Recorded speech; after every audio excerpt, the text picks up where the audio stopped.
Olá, Piscis! Seja muito bem-vinda ao meu canal Papo de Consultório. Eu sou Eliane Oliveira, psicóloga clínica, especialista em terapia cognitivo-comportamental, e esse é o terceiro vídeo da nossa série sobre manejo em TCC ao estresse. Então fica aqui comigo nesse vídeo que nós vamos falar a respeito de como que funciona o processo do estresse junto com os aspectos cognitivos. Então, o que passa também pela mente da pessoa que está vivenciando um processo de estresse crônico. E eu também deixo um modelinho de como realizar o manejo clínico baseado no modelo cognitivo. Onde que nós precisamos olhar, o que a gente precisa saber sobre o estresse e quais pontos principais a gente deve atuar diante dessa demanda dentro do nosso consultório, ok? E também não perca a oportunidade de você assistir os outros 2 vídeos da série, ok? Antes da gente ir então para o vídeo, também não perca a oportunidade de já se inscrever. Clica aqui no botãozinho para você se inscrever, caso você não seja inscrito, já deixa a sua curtida e compartilhe também esse vídeo com seus outros colegas psis, ok? Então agora sim, bora lá comigo?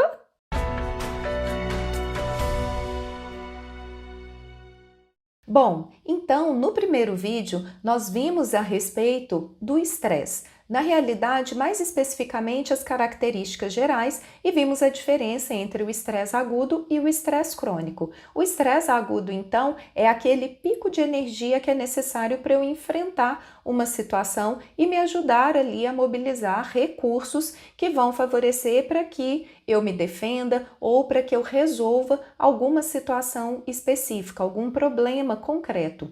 Porém, o que acontece? Com o passar do tempo, à medida que o tempo vai avançando, se os níveis de estresses continuam o mesmo, se aquele nível de ameaça ele continua permanentemente, o que vai acontecer? Isso vai fazer uma liberação de cortisol no nosso organismo e vai então causar uma série de prejuízos baseado, aí sim nós vamos ter então o estresse crônico. Ok? Então, baseado nesse cortisol, a gente vai começar a estressar o nosso corpo para além de momentos pontuais. E aí, o que vai acontecer? Nós vamos ter uma queda de rendimento. Então, aqui nós não estamos falando do estresse agudo, a gente já está falando dentro de um estresse crônico, onde a pessoa está enfrentando situações estressoras mais tempo, ok? Então, nesse sentido, nós temos aqui 3 pilares que vão envolver a questão do estresse. Primeiro deles, a ameaça percebida. Então, o estresse ele vai estar envolvido com algum tipo de ameaça que eu percebo, seja uma ameaça objetiva. Por exemplo, perdi o meu emprego, então eu não sei como que eu vou me sustentar, isso é um fato concreto, seja uma ameaça subjetiva, não sei se eu vou conseguir lidar com todas as demandas, e aí isso faz com que haja um aumento da minha tensão física e da minha tensão mental. Dentro do agudo, essa tensão física e mental me ajuda a fazer o enfrentamento, porém, diante do estresse crônico, essa tensão física e mental com o passar do tempo, ao longo do tempo, gera um desgaste adicional, tanto mentalmente quanto fisicamente, e aí eu vou sentindo cada vez mais que eu estou sem controle. Então, ou seja, eu tenho uma sensação de falta de controle, porque a ameaça ela está permanente, eu estou tenso, eu estou ali tentando me dedicar ao máximo para resolver isso, mas eu sinto que as coisas estão fugindo ao controle, ok? E aí, nesse sentido, isso vai alterar diretamente a minha capacidade de regular o meu humor, de lidar com as situações de uma melhor maneira. Então, eu tenho um aumento da irritabilidade, eu tenho um aumento da ansiedade e eu tenho a diminuição da energia e da atenção, ok? Porque a tensão física vai consumir minha energia física e a tensão mental vai consumir a minha atenção, ok? E aí eu começo um ciclo, onde que inicia-se realmente esse ciclo mais negativo. Eu começo então a ter tentativa de controle, ou seja, visto uma vez que eu estou sentindo que eu estou sem controle, eu vou tentar hipercompensar a minha sensação de falta de controle. E aí a gente entra dentro de estratégias de enfrentamento problemáticas, né? Que aí seriam estratégias compensatórias, geralmente de hipercompensação. Essas estratégias compensatórias vai ser: eu preciso acordar mais cedo para lidar com todas as demandas que eu tenho do dia, eu preciso me dedicar ainda mais, então a pessoa ela já está no ápice da dedicação e ela quer se dedicar ainda mais para poder dar conta de todas as demandas que ela está enfrentando e cria aquelas listas infinitas, né? São listas de atividades, de tarefas que elas não têm fim. Então a pessoa ela vai riscando e vai surgindo novas demandas, vão surgindo novas tarefas, vão surgindo novas coisas nesse sentido e parece que a pessoa está enxugando gelo. E aí, o que acontece? Essa tentativa de controle, ela falha. Chega uma hora que eu não vou conseguir mais, né, equilibrar todos os pratos. E aí, nesse momento, quando essa tentativa de controle falha, ela fortalece um outro aspecto muito crítico, que é o auto-julgamento. Então, eu passo a me julgar. E aqui eu tenho uma ativação direta de crença nuclear, o que faz com que eu continue disparando uma série de pensamentos automáticos, de regras disfuncionais, de estratégias compensatórias, né? Então, aqui eu tenho uma ativação de crença baseado numa ideia de que eu sou fraca, eu sou burra, eu sou incapaz. E nesse sentido, então, isso vai fazendo com que haja um aumento da minha vulnerabilidade. Então, ou seja, eu passo a ter impactos de ordem social, física e emocional. Nesse caso, de ordem social, seria o quê? Conflito nas relações, distanciamento familiar, distanciamento dos amigos, afinal de contas, eu estou tentando equilibrar todos os pratos, eu estou tentando lidar com N demandas, mas o que acontece? Como a gente viu, aumenta a minha impaciência, aumenta a minha irritabilidade. Então, todas as pessoas que chegam e falam: olha, eu tô com saudade, tô sentindo sua falta, ou ali dentro da relação afetiva mais próxima, seja filhos, seja familiares, seja esposa ou marido, que falam: olha, a gente não tá passando tempo juntos. Isso faz com que aumente, então, os conflitos dentro dessas relações, acaba promovendo também um distanciamento familiar, porque a pessoa está com baixa energia, ela já não consegue mais estar ali atuante, estar ali inteiro, estar ali atento ao que está acontecendo dentro dos aspectos familiares. Acaba havendo também um distanciamento dos amigos, afinal de contas não estou conseguindo lidar com as demandas da minha família, quanto mais as demandas dos amigos. Então, tudo isso passa a ter um impacto mais significativo. Além disso, abre portas para as questões físicas. O cortisol, por muito tempo, ele passa a ser tóxico para o nosso organismo. Então, eu passo a ter impactos como pressão alta, né? Pressão arterial alterada e geralmente alta, né? Obesidade, resistência à insulina, que depois pode se transformar numa diabetes. Também podemos ter doenças psicossomáticas, quando eu aumento o meu nível de estresse, isso altera o meu organismo e aí eu posso desencadear também alergias e várias coisas nesse sentido. E além disso, os aspectos emocionais. O estresse ele está diretamente associado à vulnerabilidade para depressão, ansiedade e burnout, ok? Então, nós temos aqui adoecimentos sérios, adoecimentos graves, onde a gente tem aí a depressão, né? Onde a gente tem aí os aspectos da ansiedade, onde a gente também tem o esgotamento. O burnout e a depressão, muitas vezes, eles são muito parecidos, então a gente precisa fazer um diagnóstico diferencial, ok? Dentro desse diagnóstico diferencial, como que funcionaria?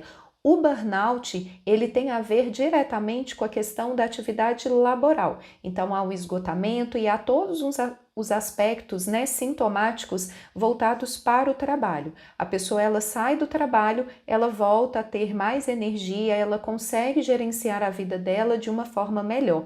Na depressão a gente tem impactos mais globais. Então, ou seja, a depressão ela vai ter um impacto muito mais geral. Mas como os dois caminham muito próximos, o burnout ele também vai ser aí uma porta de entrada para a depressão, visto que a gente já tem queda de energia, a gente já tem várias outras coisas que estão associadas nesse sentido. Então, ou seja, a pessoa ela entra numa vulnerabilidade social, física e emocional. E vai fazer parte, então, do nosso papel enquanto terapeuta, tentar o quê? Eliminar essas vulnerabilidades, minimizar ao máximo essas vulnerabilidades, para permitir, então, com que a gente impeça o desenvolvimento, né, de transtornos, ou, se o transtorno já está instalado, a gente vai trabalhar para fazer a remissão desses transtornos, ok? Quando o transtorno está instalado, o nosso desafio é muito maior. Quando a gente pega pessoas, né, clientes que estão ainda nesse processo inicial do estresse ou que ainda não desenvolveram nenhum tipo de transtorno, nós vamos ter o desafio, mas aqui a gente não vai estar lidando com, né, transtornos específicos que vão estar ali associados diretamente ao estresse, ok? E aí, como que seria um modelo de manejo clínico? A gente vai seguir dentro mesmo do modelo cognitivo.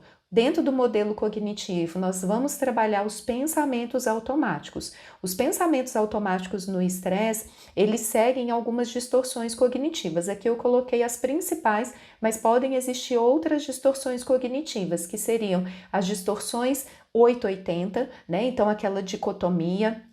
Se eu não dou conta de tudo, então eu sou um completo fracasso. Se tudo não sair perfeito, então nada foi bom o suficiente. Então a pessoa ela caminha na dicotomia e isso acaba fazendo com que haja então o fortalecimento daquelas estratégias de hipercompensação.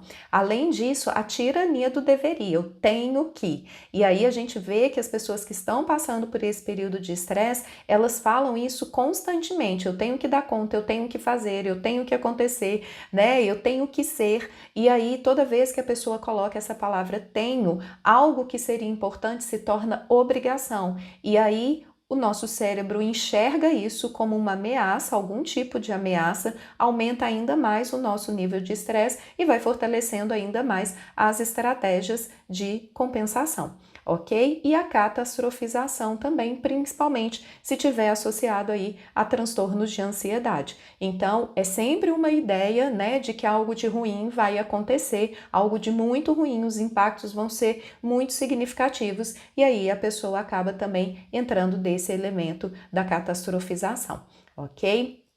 Junto a isso, nós temos aí as estratégias compensatórias ou estratégias de enfrentamento disfuncionais que vão estar dentro da ordem de hipercompensação, como a gente já viu. Claro que aqui vai variar de pessoa a pessoa e aí você vai ter que avaliar isso dentro, né, dos aspectos comportamentais de cada um. E aí, uma vez que a gente mapeia isso dentro de um modelo cognitivo, dentro de uma conceitualização cognitiva, nós vamos trabalhar formas de minimizar essas estratégias, substituir essas estratégias por outras estratégias mais eficientes. Nos 2 primeiros vídeos, né, eu falei sobre atividade física, que é essencial, e trouxe também, além da atividade física, o gráfico de prioridade, para ajudar justamente a equilibrar as coisas, a ver coisas que a pessoa pode fazer para minimizar esses impactos da autocobrança, para ver se realmente todas as demandas são demandas que ela precisa atuar e assim sucessivamente, ok?